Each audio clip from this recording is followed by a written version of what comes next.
If you stand in the centre of Redditch today, beneath the bright lights of the Kingfisher shopping centre, it's hard to imagine anything darker than the late night car park or the empty corridors after closing time.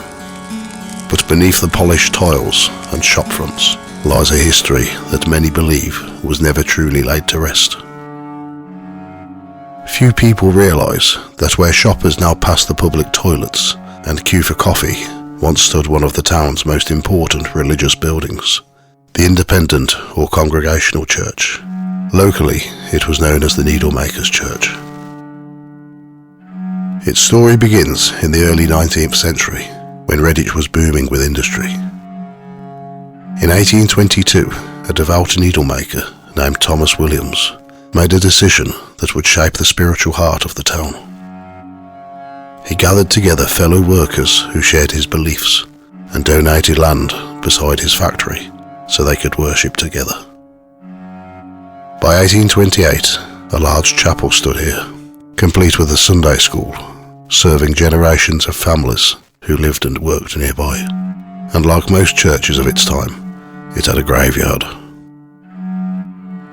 When Redditch was redeveloped in the mid-20th century, the church was demolished and the congregation moved elsewhere.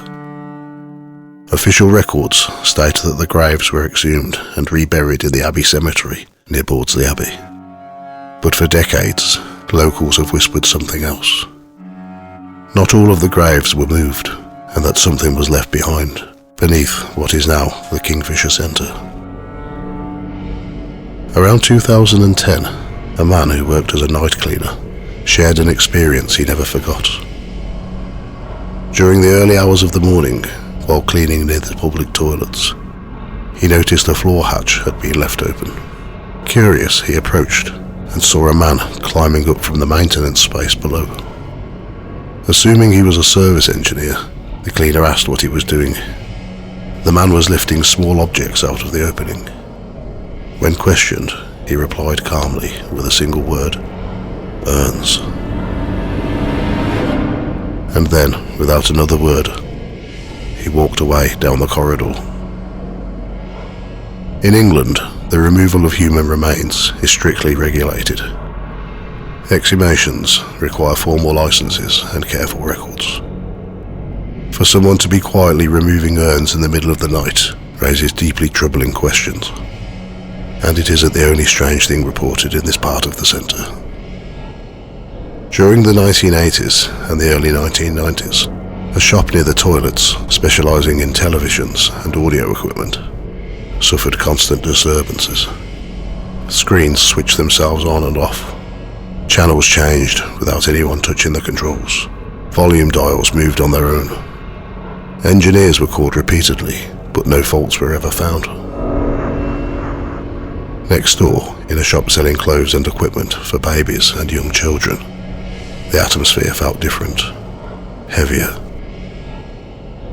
Staff arrived in the mornings to find items pulled from the racks and laid out neatly across the floor, as if someone had been choosing them during the night.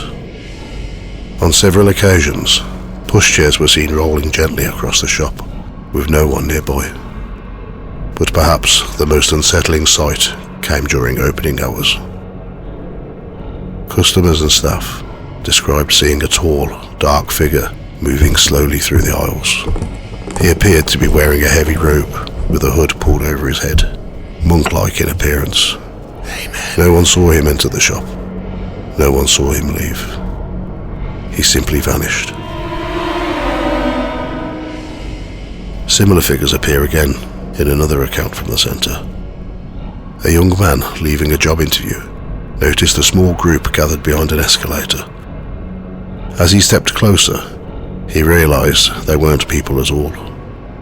They were shadowy shapes, cloaked and hooded, standing silently in a line as if waiting. When he looked again, they were gone.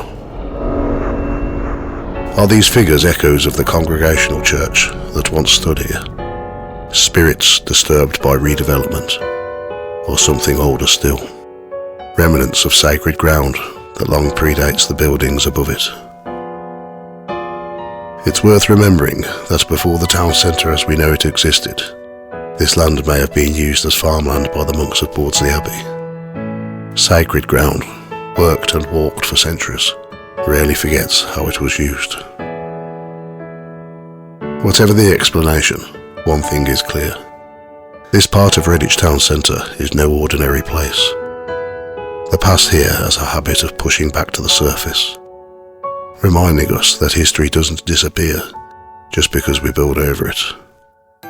So the next time you walk through the Kingfisher Centre, past the toilets, the escalators, the shop fronts, listen carefully. There are many more ghosts in Redditch town centre, far more than most towns.